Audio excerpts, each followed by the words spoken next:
हम एहसान नाज साहब से ये पूछेंगे, आज जो हम ये यौम तसीस मना रहे हैं, जिस दिन हम एटमी कुव्वत बने, इस एटमी कुव्वत बनने में पाकिस्तान का किन किन हुक्मरानों का और किन किन सियासतदानों का और किन किन साइंसदानों का इक़दामात बीच में शामिल है। और आज अल्हम्दुलिल्लाह हम भारत के सामने शीशा पलाई दीवार की तरह हम खड़े हैं। भारत किसी भी सूरत में हमारे साथ बदमाशी करने की जुर्रत नहीं कर सकता। आज हम एहसान नाज साहब से इसी मौजू पे पूछेंगे। अस्सलाम वालेकुम सर। वालेकुम सलाम। कैसे हैं आप? ठीक है, बिल्कुल ठीक हूँ। आप सुनाइए। जो मैंने अभी आपसे सवाल किए, प्लीज उस पे रोशनी डाल। बिस्मिल्लाहिर्रहमानिर्रहीम। नहमदुहु व नसल्ली अला रसूलिहिल करीम। मिनश शैतानिर रजीम। बिस्मिल्लाहिर्रहमानिर्रहीम। जितना दिया सरकार ने मुझको, इतनी मेरी औकात नहीं। ये तो तेरा करम है आका कि बात अब तक बनी हुई है। पाकिस्तान के मार्ज वजूद से लेके अब तक भारत ने कभी भी दिल से पाकिस्तान को तस्लीम नहीं किया। हर मरहले भारत में कोई भी, हिंदुस्तान में कोई भी वजीर आज़म हो, कोई भी हुकूमत हो, उनकी तगोदे यही रही है कि हमने पाकिस्तान को जिंदा नहीं रहने देना। 1971 में वो कामयाब भी हुआ, यानी 1948 में हमारी जंग भी मकबूजा कश्मीर में हुई, जिसमें उसे शिकस्त फाश का सामना करना पड़ा और वो खुद भागकर मसला कश्मीर को लेकर यूएनओ में गया था और आज तक वही करारदाद वहां पड़ी हुई है और अक़वाम आलम ने इस तरफ ध्यान नहीं दिया जी। क्योंकि वो अपने आप को बहुत ज्यादा ताकतवर, क्योंकि उसकी आबादी बहुत ज्यादा है, उसके वसाइल बहुत ज्यादा है, उसकी अफवाज बहुत ज्यादा है, उसकी इकॉनमी बहुत ज्यादा है। इस पर वो मान करते हुए हमेशा पाकिस्तान को दबोचने की कोशिश करता था। पाकिस्तानी हुक्मरानों ने जब हिंदुस्तान की इस बदमाशी को भांपा तो उन्होंने जरूरत महसूस की कि अगर पाकिस्तान को एटमी ताकत बना दिया जाए तो हम फिर हिंदुस्तान के दांत खट्टे कर सकते हैं और उसकी आंखों में आंखें डाल के, उसके हाथों में हाथ डाल के हम उसका मुकाबला कर सकते हैं। इस सिलसिले में सबसे पहले, यानी जब ये 1965 की वार इंडिया और पाकिस्तान की हुई है, जी जी, उस वक्त अयूब खान मुल्क के सदर थे जी। तो उनके दिल में ये बात आई कि अगर हम एटमी कुव्वत बन जाएं तो मुमकिन है कि भारत से हमारी जान छूट जाए जी। उस वक्त जब उन्होंने तखमीना लगवाया कि एटमी कुव्वत बनने के लिए कितने पैसे दरकार होंगे, तो उस वक्त 150 अरब रुपया इसकी लागत आने के बारे में तखमीना दिया गया, जिस पर उन्होंने कहा नहीं ये बहुत पैसे हैं, उन्होंने इसको बहुत ज्यादा कर दिया। खुदा की करनी हुई, 1965 की जंग जो थी अल्लाह ताला की मेहरबानी से हम जीत गए और हिंदुस्तान को मुंह की खानी पड़ी। फिर वो अपनी बदमाशियां करता रहा, उसने हमारा जो मशरकी पाकिस्तान था उसको अलग करने के लिए अपनी भरपूर जद्दोजहद की और वहाँ पर हमें मुंह की खानी पड़ी और हमारे 90,000 कैदी बन गए, जो बाद में जुल्फ़िकार अली भुट्टो मरहूम ने नेगोशिएशन करके वहाँ से लाए और उसी दौरान ही जुल्फ़िकार अली भुट्टो में ने भी पाकिस्तान को एटमी कुव्वत बनाने के लिए अपनी सरगर्मियां तेज कर दी। ये जो हमारे साइंसदान और जिन्होंने पाकिस्तान को एटमी कुव्वत बनाया,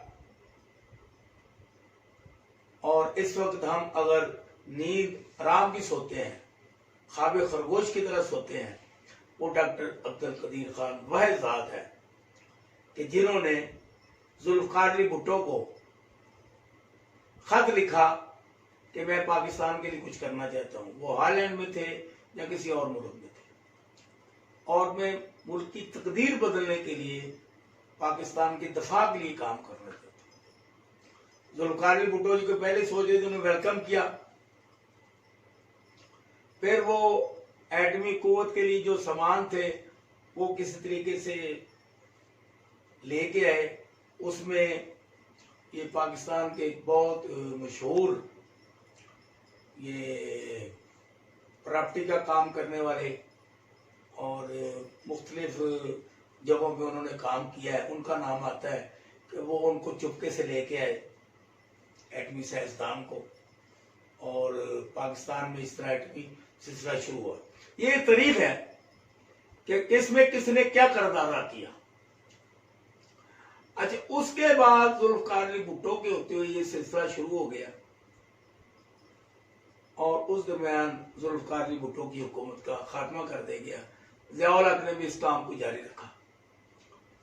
और जो मेरे इल्म में है, 1984 में अब्दुल कदीर खान ने ज़िया-उल हक को ये रिपोर्ट दी कि हम इस वक्त पाकिस्तान में एटम बम बना चुके हैं, आप जिस वक्त चाहें हम 24 आवर में ये धमाके डाल सकते हैं। लेकिन ज़िया-उल हक था, उसने इस पे कान नहीं धरा, और ये लेट होता होता होता होता बाद में जुनेजो वजीर आजम बन गए, फिर नवाज शरीफ बन गया वजीर आजम, बेनजीर भुट्टो 2 दफा वजीर आजम बनी। बाद में जब दूसरी दफा वजीर आजम नवाज शरीफ साहब बने, तो उन्हीं दिनों में इंडिया ने यकदम एटमी धमाके कर दिए। हालांकि मियां नवाज शरीफ के इल्म में ये पहले बात थी कि हम एटमी।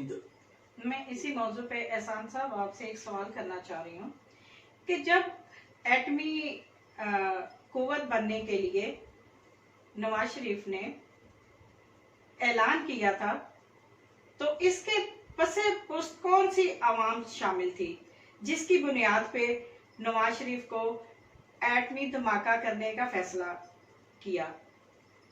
मतलब ये है कि उस वक्त जब नवाज शरीफ को जाती तौर पर एटमी कुव्वत बनने के हक में नहीं थे जी। और वो ये ऐलान नहीं करना चाहते थे जी। क्योंकि उनके भारत के साथ बहुत अच्छे मरासम थे, उनका कारोबार है वहाँ पर, उनका बढ़ाना जाना है, उनकी मोहब्बतें भी हैं, उनकी आपस में साड़ियाँ भी बैठाते हैं एक दूसरे को, यानी दिवाली के त्योहार पे भी वो तोहफे तोहफे भेजते हैं। और मियां नवाज शरीफ साहब की जो साहबजादी है मरियम नवाज, उसकी बेटी की शादी पे बगैर किसी बताए, बगैर किसी मामले के, बगैर वीजे हासिल किए हुए वो बारात में शामिल हुए थे ये मोदी साहब।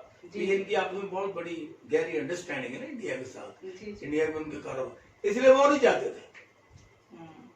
हालांकि होना ये चाहिए था कि जिस दिन इंडिया धमाका करता उसके घंटे बाद हम धमाका करते, लेकिन ऐसे नहीं हुआ। तो बाद में क्लिंटन थे अमेरिका के सदर, उन्होंने कॉल की कि नवाज शरीफ साहब आपने बिल्कुल धमाके नहीं करने, हम आपको इतने पैसे दे रहे हैं।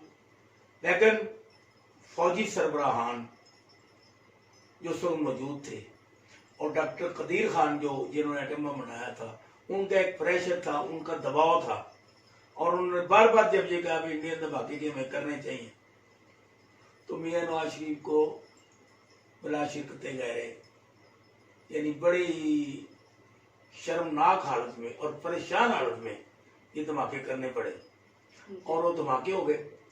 अब इसकी भी एक दास्तान है।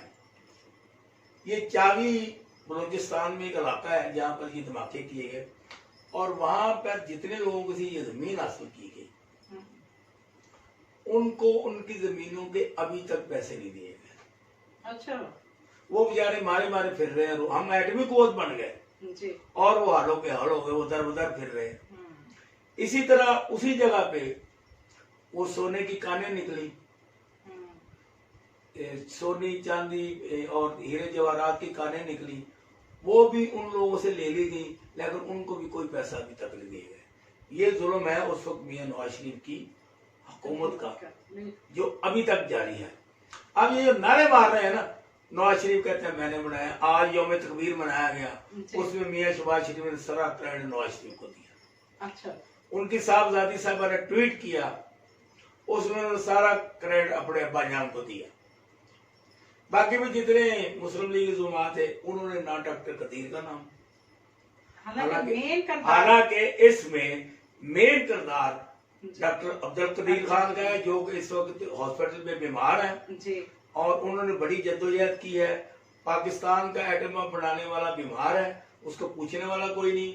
इंडिया का जिसने एटम बम बनाया अब्दुल कलाम आजाद, उन्होंने उसको सदर बनाया पाकिस्तान, उन्होंने इंडिया का उसको सदर बनाया, और हमने इस पर पाबंदियां लगा दी, इसके बोलने पर पाबंदी, इसके आने जाने पर पाबंदी, अमेरिका बहादुर के कहने पर ये मुशर्रफ दौर में इन पर ये पाबंदियां लगाई। तो ये बड़ी हालात की सितम ज़रीफी है कि करने वाला कोई, क्रेडिट लेने वाला कोई। तो मैं अपनी ननिस में अपनी कौम की तरफ से डॉक्टर अब्दुल कदीर साहब को मुबारकबाद पेश करता हूँ और उन्हें सलामी अकीदत पेश करता हूँ। उनकी सेहत के लिए दुआ गो हूँ, अल्लाह ताला उनको सेहत कामना अता फरमाए। इसमें डॉक्टर मुबारक समरबंद ने भी काम किया, इसमें जुल्फिकार अली भुट्टो ने भी काम किया, इसमें नवाज शरीफ ने भी काम किया, इसमें ज़िया-उल हक ने भी काम किया। लेकिन सिद्ध के दिल से जिन लोगों ने जितना क्रेडिट देना चाहिए वो देना चाहिए। ये नहीं कि नवाज शरीफ के दौर में एटमी धमाका वो सारा क्रेडिट उसने अपनी जेब में डाल दिया, ऐसा नहीं है। क्योंकि एटम बम बनाने में जिन जिन लोगों ने किरदार किया है, हम सबको सलूट पेश करते हैं, उनकी तवानाइयों को सलाम पेश करते हैं। और जिन लोगों ने एटमी कुव्वत के बनाने में गद्दारी की, आगे नहीं बढ़ने दिया, इसको लेट किया, उनको हम हमेशा तय दिल और दिली तौर पर उन पर लानत भेजते रहेंगे। शुक्रिया एहसान साहब, आज आपने बहुत अच्छा मैसेज आवाम तक पहुंचाया। हम आपसे बहुत कुछ सीखते भी हैं और आवाम भी हमसे बहुत कुछ मालूमात भी लेती है। तो इसी के साथ आज के प्रोग्राम के साथ ही इजाजत।